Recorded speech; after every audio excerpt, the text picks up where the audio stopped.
বিয়ে হচ্ছে না তাই কি? কবিতা তো হবে। ডাক্তার কনচাল আমার একটা কবিতা লিখি রে। তাহলে বলছি বলছি তোমার, শোনো শোনো।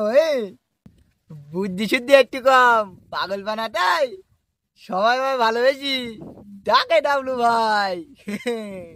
আব্বা আমার বেঁধে তাই খোঁজারটা মেয়ে, বুদ্ধি আমার বেরিয়ে গেছে কাঁচা বাদাম খেয়ে। হাসি লাগে না ভাই মাল্লির ভাই? আমারে কি নাই, তোর মতন হাবা গোয়া ছেলি পাওয়া দায়। আমি বলো হুজুর মানুষ, কিন্তু ঘটকালিও করি। জানা শুনো মেয়ে আমার হাতে আছে ভরি ভরি।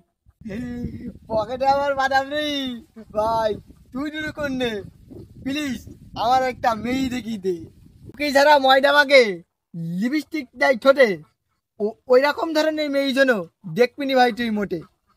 তুই হইলো হাগল পাগল, বুদ্ধিতে খুব কাঁচা, চালাক চতুর একটা মেয়ে দেখতে কই আমার চাষা। কিন্তু তুই তো আবার বেকার ছিলে, তো বসে থাকিস ঘরে, খাই দিবি কোন কিভাবে বিয়ে করার পরে? আমি বলো বসে থাকি নে, বেকার বলছি কেন? আমি বাবা চালাতে পারি মোটরওয়ালা ভ্যান। এ শোন, দরকার হয় বে করি ভ্যান চালাই খাবো, বউডানে ভ্যানে করি শ্বশুর বাড়ি যাবো।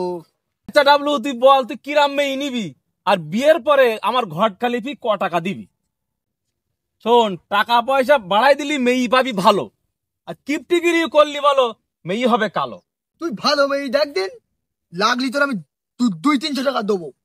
কোরআন শরীফ পড়তে পারে এইরকম মেয়ে নেবো।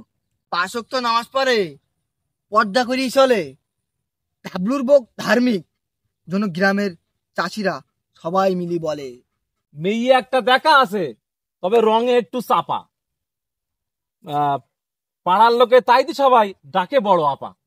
তবে মেয়ের বাপে কইছে আমার মেয়ে যে নেবে, আলমারি খাট, ড্রেসিং টেবিল আর R15 দেবে সাথে। এই শালা মেয়ে তো ভাই আমি নেবো না। তোর যে আমি বললাম আমার জন্য একটা ভালো মেয়ে দেখতি, যৌতুকি লোভ দেখালি কেন?